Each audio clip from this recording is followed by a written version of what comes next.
What is up, y'all? Welcome back to the channel, man. If you guys are new, my name is Tim. I am a hotshot driver. So in today's video, we're gonna just do a quick review on my trailer. I just picked it up from the shop. I said, why not just tell you guys what I like about it, what do I not like about it, whatever problems I've had so far. I've had it for about 2 months since I've been on the road. So yeah, figured I'll do a review. It's from what I've seen, man, I think it's a very hot trailer if you're going the PJ route, because it's a great non-CDL trailer. Unfortunately, right now it's on order. You gotta order it. It takes about 6 to 8 weeks. I got mine from Nationwide Trailers in Houston and kind of Pasadena. I ordered it in Pasadena, then they shipped it to Houston. Long story, I talked about that in one of my videos in the past. I just want to also say I appreciate all the new subscribers to the channel. I appreciate all the support, all the comments that's kind of just been giving some ideas, and you know, just supporting the channel and just sharing your advice. I'm taking it all in, but let's get into it, man. I'm trying to beat this rain, so let's go ahead and jump right in and talk about this trailer.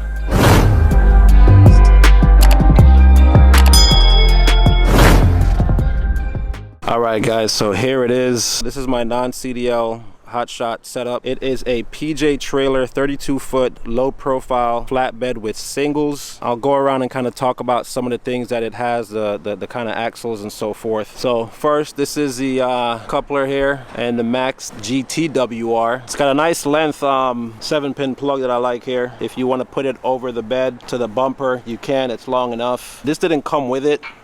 You can buy this extra. I kind of like this versus that cord that comes with it, that wire. Just allows you to do more with it. I put it on the side of the truck. I know they don't want to have it connected to the same thing as a chain. That's that. We'll start off here in the front. It's got your electric brake system here. It's a Defender 2 breakaway system. Always get this checked, man. Make sure it's all charged and so forth. All right, guys, let's move on. So starting off in the front, man, it's a pretty decent sized toolbox that I have with it here. It's pretty deep. I keep most of my securement items in here. I'll go ahead and open it up. All right, y'all, so it's a little bit of a mess, man, but like I said, I got about 12 2-inch straps in here. I got my 4 5x16 chains. I got 4 binders, 4 lasso straps.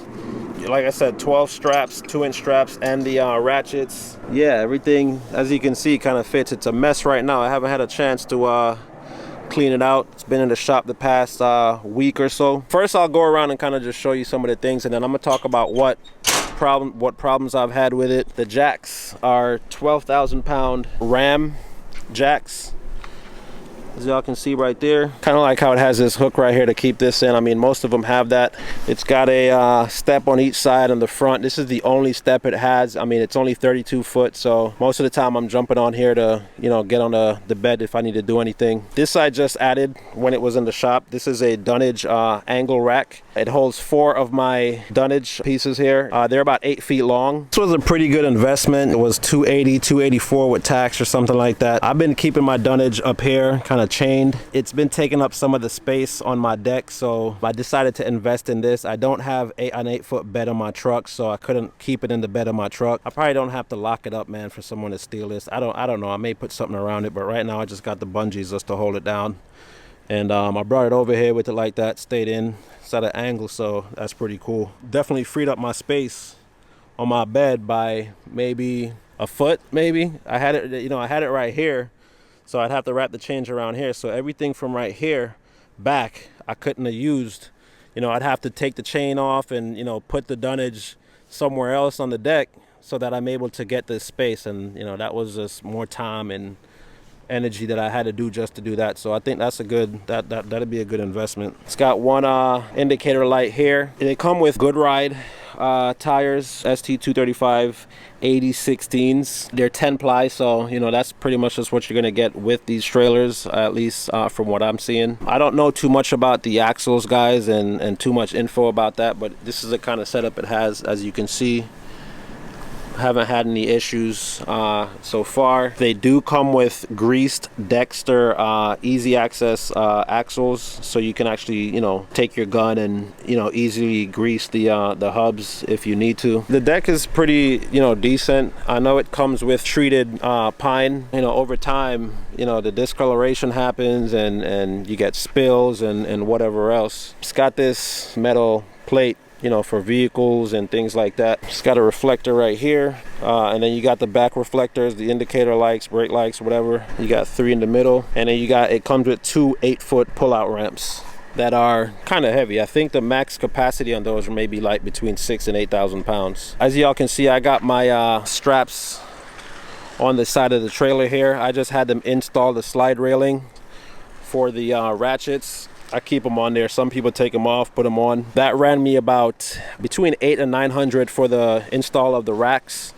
and the straps included. That's just been very convenient for me, not having to take them off and put them on, take them off and put them on. Now let's talk about some of the issues that I've had with this trailer so far. About a month and a half in, you can see here that everything was black.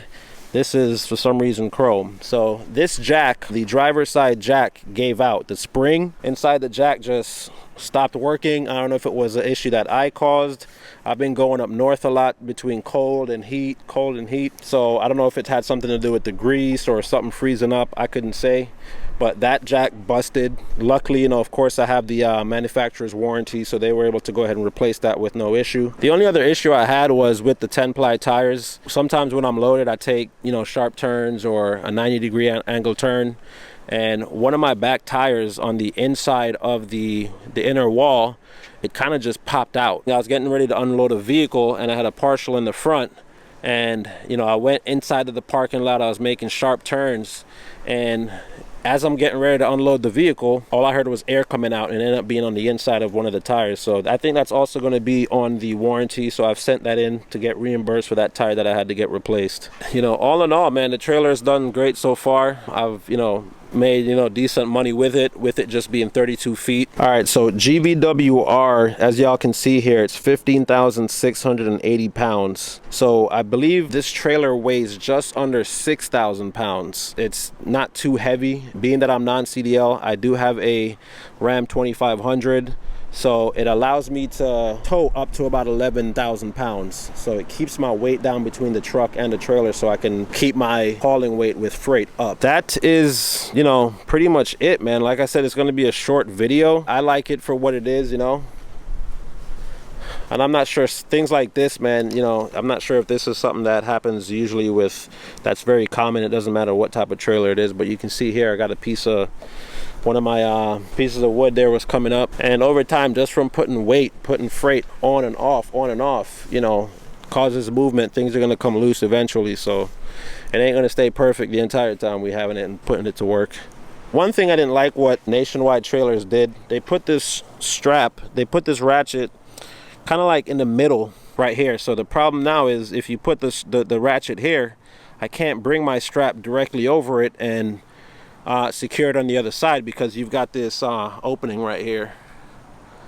So, you know, it causes, you know, this issue where I've got to have it on the side. So I don't think that was very smart. I'm not sure if they just couldn't put it to the side where, you know, it wouldn't have that problem. But it is what it is, man.